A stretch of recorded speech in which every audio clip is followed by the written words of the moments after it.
Professor Kindiki, I know this is within your knowledge that the Maraga Task Force on Police Reforms identified many challenges in the National Police Service, the Kenya Prison Service, and the National Youth Service as underfunding, endemic corruption, poor handling of human capital and development. So could you highlight for us some of the police reforms that you undertook during your just ended tenure as Cabinet Secretary for Interior Internal National Administration? And also, if approved, what are some of the measures that you will put in place to implement some of those recommendations? Thank you. Thank you very much, Mr. Speaker. I forgot to say between 2022 and 11th July 2024, I was the Cabinet Secretary for Interior and National Administration. Mr. Speaker, in response to the question by the Deputy Speaker, I respond as follows.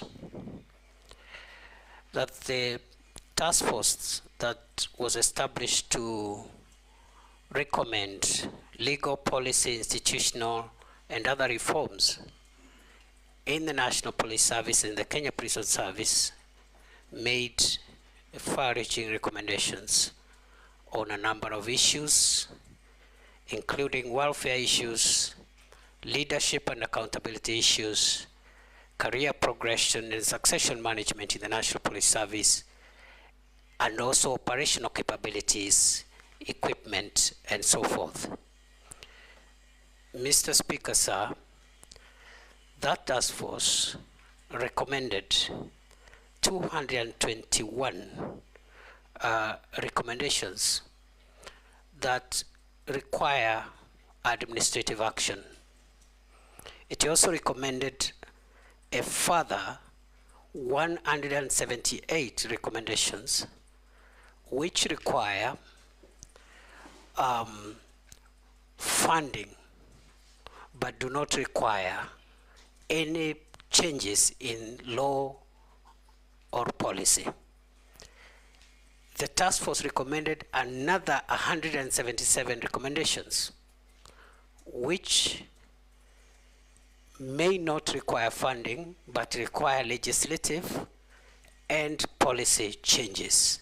And finally, the task force recommended 23 recommendations in connection with the National Police Service, not the Kenya Prison Service.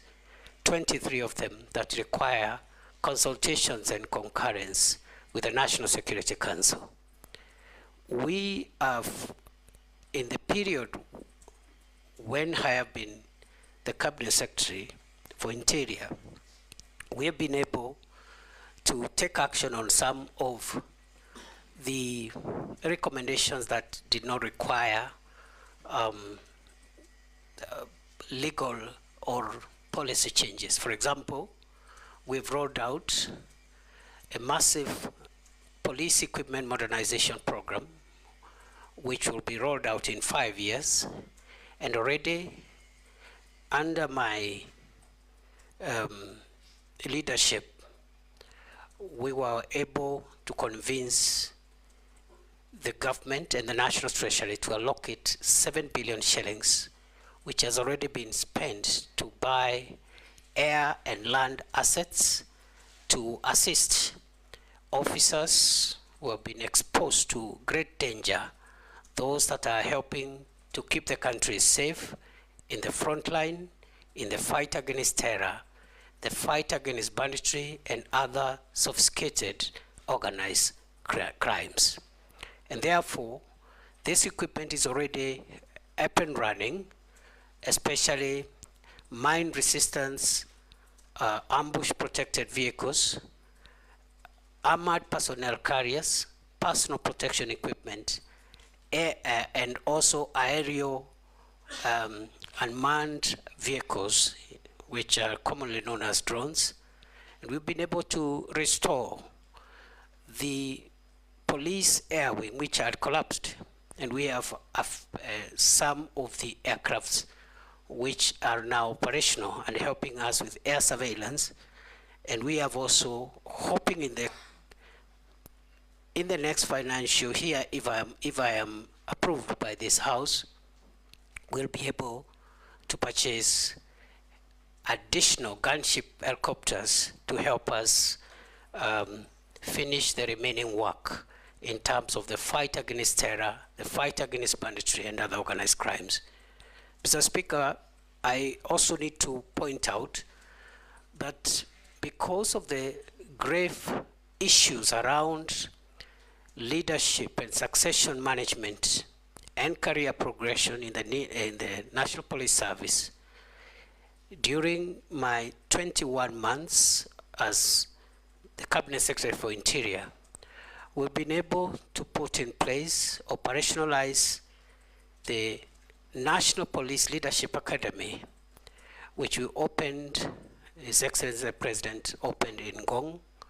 And this is the academy that is helping us put together a curriculum that will help us put in place short courses, professional courses to retool, reskill our police officers, especially those that are in leadership, and also provide a fast-track process of identifying, nurturing leadership among our police officers. And therefore, going forward, with the academy now operational, we believe that in the next few years, we're going to inculcate not only fast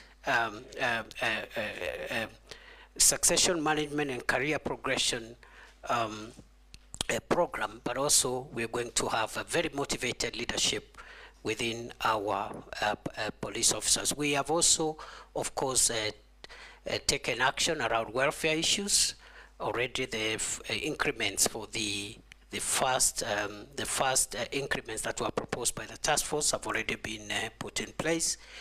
We have also, in terms of giving motivation to our officers, also operationalized the National Police Service Hospital, which is supposed to take care of those who are injured in the front line so that they are not exposed to